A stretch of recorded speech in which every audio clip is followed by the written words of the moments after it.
Hi friends, ఇప్పుడు మేము శ్రీశైలం రోడ్లో వెళ్తున్నాము. లెఫ్ట్ రైట్ ఫ్యాన్ చేసి కొండల మధ్యలో నుంచి పొలాలు. అప్పుడప్పుడు మనుషులు బయటి ప్రపంచంలో యాత్ర చేస్తూ ఉండాలి. మా డ్రైవరు కారు తోలుతున్నాడు శ్రీను. మబ్బులు పట్టుండి, మేఘాలు పట్టుండి, వర్షాలు దగ్గరగా వచ్చేటట్టుగా ఉండి, మనం ఎప్పుడైతే ఇంట్లో కూర్చున్నామో ఇవన్నీ మనం చూడలేము.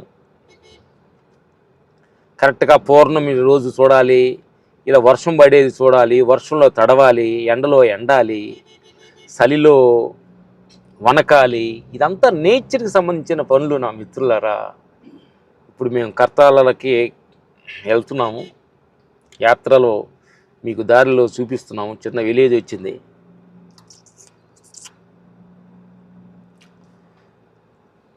మధ్యలో ఆపేరు మా శ్రీను మైనా. కమ్మగా ఇడ్లీ దోశ తిన్నారు.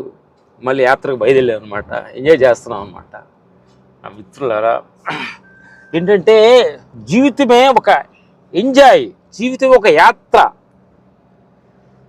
దీనికి పోయి మనం టెన్షన్ తోటి షుగరు బీపీలు పెంచుకుంటున్నారు నా మిత్రులారా. ఒక్క మాల ఆలోచించుకోండి. మనం ఉండే 4 రోజుల నాటకంలో ఒక పాత్ర వచ్చాడంటే మనం ఎలాంటిదంటే ఒక గెస్ట్ రోల్ లాగా వచ్చి నవ్వించే హాస్య నటుడుగా కావాలన్నా, లేకపోతే ఒక సీరియస్ పాత్రలో ఒక మంచి మాట్లాడాలన్నా ఒక జస్ట్ గెస్ట్ రోల్ లాగా వచ్చి ప్రపంచంలో ఎంజాయ్ చేస్తూ వెళ్ళాలి తప్ప దీనిలో సీరియస్గా వద్దు నా మిత్రులారా. ప్రతిదాని సీరియస్కి వెళ్ళి అది నిజం అనుకొని దుఃఖంలో కూరుకుపోతున్న నా ప్రేక్షకు దేవుళ్ళందరూ బయటికి రావడానికి కోసమే ఈ మాటలు మాట్లాడుతున్నాం. ఏది కూడా అనిత్యమే, అనిత్యమే. బుద్ధుడు భగవాన్ చెప్పాడు, అంత అనిత్యం, అనిత్యం, ప్రతి అనిత్యం అంటుంటారు.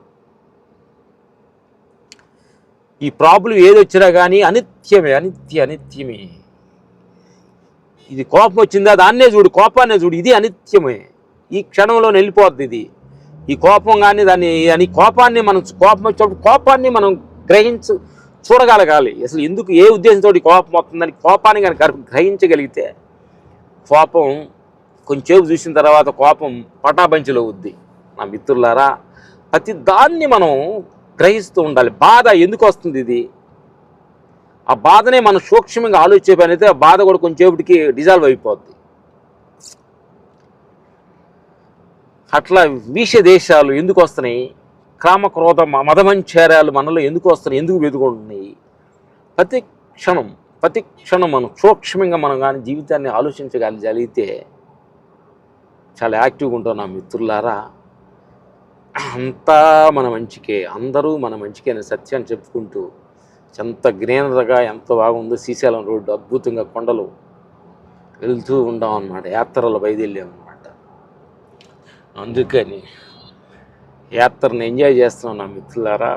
చూడండి, చూసి ఆనందించండి. ప్రతి క్షణం ఆనందం, ప్రతి క్షణం ఆ కొండల్ని, ఆ చెట్లని, ఆ పక్షుల్ని చూస్తూ ఏది కూడా చూడండి. మీకు చెప్పండి, కారులో నుంచి ట్రావెల్ చేస్తుంటే అన్నీ మూవింగ్లా కనిపిస్తున్నాయి. చెట్లన్నీ అక్కడే ఉంది కానీ మూవ్ అవుతుంది మనం. అట్లే ఏది కూడా మనల్ని, ప్రతిదీ కూడా మనం భయపెడుతుందంటే, ప్రతిదీ మన బాధ పెడుతుందంటే అన్నీ మూవింగ్ లాగా అవన్నీ దాటి వెళ్ళిపోతూ ఉంటాయి. బాధ దాటిపోద్ది, ఈ కోపం దాటిపోద్ది, అన్నీ దాటి వెళ్తుంటుంది. మన ప్రతి జర్నీ మంది మూవింగ్లో ఉన్నాం అనమాట. వాళ్ళు టుమారో పొద్దున్న లేచిన కాడి నుంచి రేపుడు వాళ్ళు టుమారో అంటే వెళ్తూ ఉండాలి. నీ పదే చెబుతున్నాను కూడా, నీ జీవితంలో నువ్వు లవ్లో ఫెయిల్ కావచ్చు, నీ బిజినెస్లో ఫెయిల్ కావచ్చు, నువ్వు లాస్ కావచ్చు, కానీ నువ్వు డిప్రెషన్కో సూసైడ్ చేసుకోవాలని అవసరం లేదు. నీకోసం వాళ్ళు టుమారో, నీకోసం రేపు అనే ఒక రోజు ఫ్రెష్గా ఉదయిస్తుంది. ఫ్రెష్గా సూర్యుడు ఉదయిస్తున్నాడు. మళ్ళీ నీ జీవితాన్ని ఫ్రెష్గా స్టార్ట్ చేయి అని చెప్తే నీ జీవితాన్ని అలా స్టార్ట్ చేసుకొని, గతం గతహాయ అని రజనీకాంత్ ఎన్నో సినిమాల్లో అన్నాడు అన్నమాట. గతం గతహాయ, గతం జరిగిపోయింది, వామిట్ చేసుకున్న లాంటిదంట. వామిట్ చేసుకుంటూ అంటే ఎంత దాన్ని వెళ్ళి తలుచుకుని పదే వామిట్ చేసుకుని తలుచుకుంటే బాధపడుతున్నారు అనుకోండి, ఎంత చిల్లిగా ఉంటుంది. వామిట్ అయిపోయింది అంటే దాన్ని వదిలేసేయటమే. ఒక ప్రాబ్లం జరిగిందా దాన్ని వదిలేసేయండి. ఒక సిచ్యువేషన్ జరిగిందా, ఒక లాస్ వచ్చిందా వదిలేసేయండి అంతే. నెక్స్ట్ లేకుండా చూసుకోవడానికి అలర్ట్గా ఉండండి అంతే తప్ప దానిలో పదో తలుసుకొని అట్లా చేస్తే బాగుండేది, ఎట్లా ఎందుకు చేశారు, అట్లా ఎందుకు చేసిన పదే ఆలోచిస్తూ మీరు చాలా టైం వేస్ట్ చేసుకుంటున్నారు నా మిత్రులారా. మీ జీవితం ఒక యాత్రలాగా ఉండాలి, ఒక జర్నీలాగా ఉండాలి. హ్యాపీగా ఎంజాయ్ చేస్తూ చెట్లు, పక్షులు, జీవరాశులు, కొత్త మనుషులని, కొత్త ప్రాంతాలను చూస్తూ జీవితాన్ని ఎంజాయ్ చేసుకుంటూ ఆనందంగా ఉన్నాం.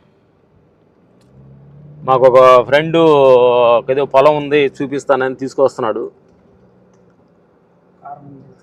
కారు ముందే వెళ్తుంది, మేము ఫాలో అవుతున్నాం. అంతా గ్రీనరీగా ఉంది, వెళ్తున్నాము.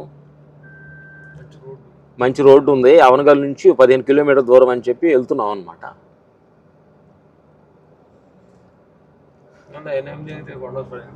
అందుకని ల్యాండ్ చూడటానికి వెళ్తున్నాం మిత్రులారా. మాకు ఖాళీ దొరికినప్పుడల్లా ఇలా ల్యాండ్స్ని, పొలాలు చూస్తూ ఉంటాం అనమాట. అది మా హ్యాబిట్స్ అనమాట. మనం ఒకటికి 10 చూస్తూ ఉన్నాం అనుకోండి, ఏదో ఒకటి మనకు తెలియకుండానే మనకు ల్యాండ్ సెట్ అవుద్ది. అందుకని ఏది కూడా మనం ఇంట్లో కూర్చొని అన్నీ మనకు కరెక్ట్గా రావాలనేది జరగదు. మనం ప్రయత్నించాలి. అట్లా మాకు చిన్నప్పటి నుంచి కూడా, ఫస్ట్ నుంచి కూడా ఈ ల్యాండ్, పొలాలు అంటే చాలా పిచ్చి. ఒకటికి 10 చూస్తూ ఉంటాము. మనం కొంటున్నామా లేదని పక్కన పెట్టినా కానీ చాలా చూస్తూ ఉంటాం అనమాట. చాలా ప్రశాంతంగా ఉంది ఏరియా, డిసిప్లైన్గా ఉంది. రెడ్ సాయిల్ మరి ఎంత దూరం తీసుకెళ్తున్నాడో ఏం తెలియలేదు.